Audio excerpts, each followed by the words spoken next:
بہت ہی مختصر طریقے سے پیش کر رہا ہوں کیونکہ آپ نے اس سے پہلے سن لیا ہے اور ماشاءاللہ آپ کا حافظہ تو بڑا طاقتور ہے، ہر چیز آپ کو یاد ہوگی، بہت مختصر۔ ائمہ معصومین میں سے ایک امام معصوم کا لقب، امام معصوم کا ٹائٹل وہ حضرت عباس کو ملا ہے باب الحوائج۔ حضرت عباس کا ایک لقب ہے باب الحوائج، باب المراد، یعنی یہ وہ دروازہ ہے جہاں ہر آدمی کی ہر حاجت پوری ہوتی۔ اور اس کی پھر ایک تفصیل آتی کہ غیر معصوم کو یہ لقب جو ایک امام معصوم کا لقب، جیسے مولا کا لقب باب مدینۃ العلم اگر کسی غیر معصوم کو دیا جائے تو کتنا عظیم غیر معصوم ہو۔ ساتویں امام کا لقب حضرت عباس کو مل رہا، اور اس کی بہت سارے اور بھی ریزن۔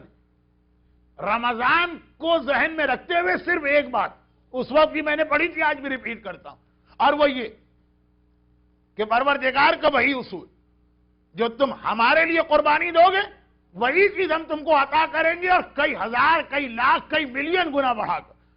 ابھی تک تو میں آخرت کی بات کر رہا تھا، اب دنیا میں حضرت عباس کا میدان کربلا کا جہاد ہی یہی تھا۔ ان کو تلوار چلانے کی اجازت تو ملی ہی نہیں، انہیں کوفہ فتح کرنے کا اذن تو ملا ہی نہیں، انہیں ابن زیاد اور یزید کی گردن کاٹنے کی امام کی طرف سے اجازت تھی ہی نہیں، جو سب ان کے لیے بچوں کا کھیل تھے۔ ان کا سب سے بڑا جہاد ہی یہ تھا کہ تلوار چلانے والا اور تلوار چلانے کی تمنا رکھنے والا۔ کل کی مجلس میں ایک لفظ آیا تھا نا کہ سرسری سا خیال بھی مومن کے دل میں آیا، لیکن اگر رمضان کا مہینہ ہے تو اللہ کی نگاہ میں وہ اتنا اہم بنا کہ اللہ نے حلال محمد کو حرام، حرام محمد کو حلال کر دیا۔ پورا واقعہ میں کل سنا چکا ہوں۔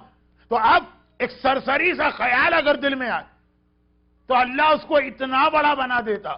حضرت عباس کی تو دنیا میں آنے سے لے کے 34 سال کی عمر تک ہر وقت ایک ہی تمنا اور ایک ہی دعا تھی کہ وہ وقت جلد از جلد آئے جس کے لیے میرے بابا نے اللہ سے مجھے مانگا، اور جس کے لیے میری ماں نے مجھے پروان چڑھایا، اور جو پیغام عباس کو ہر وقت ملتا رہا، بچپنے سے لے کے نوجوانی تک، نوجوانی سے لے کے جوانی تک، مدینے سے لے کے کوفے تک، کوفے سے لے کے کربلا تک۔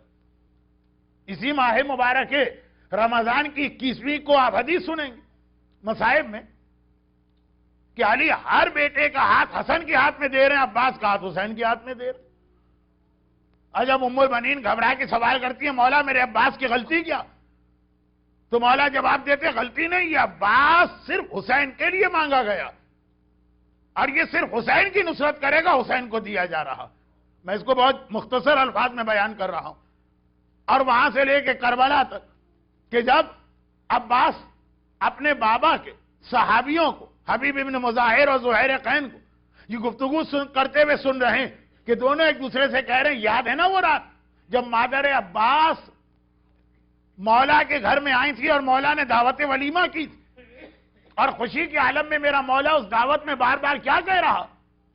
اب یہ تو عباس کی ولادت سے 1 سال پہلے کی بات، لیکن ان کو تو یاد ہے نا جو علی کے صحابی ہیں اور اس دعوت ولیمہ میں شریک۔ دونوں بزرگ ایک دوسرے سے کہہ رہے ہیں کہ بھائی یہ کوئی بھولنے کی بات؟ اب تک یاد ہے کہ مولا یہی جملہ تو کہہ رہے تھے کہ یہ شادی تو صرف میں نے اپنے حسین کو ایک جانثار و وفادار عطا کرنے کے لیے کی، اس سے مجھے وہ بیٹا ملنے والا ہے جو میرے حسین کے کام کربلا میں آنے والا۔ اور عباس سمجھ گئے، اتشجعنی یا اماں، چچا مجھے جوش دلاتے ہیں، ایک بار آقا سے اجازت لے کے آئیے، کل شام سے پہلے دارالامارہ پہ حسین کا علم لہرا رہا ہوگا۔ غرض یہ کہ مدینے میں ام البنین کی زبانی عباس نے سنا، کوفے میں اپنے بابا کی شہادت کے موقع پہ عباس نے سنا، کربلا کی شب عاشور عباس نے دعوت ولیمہ میں موجود 2 گواہوں سے سنا۔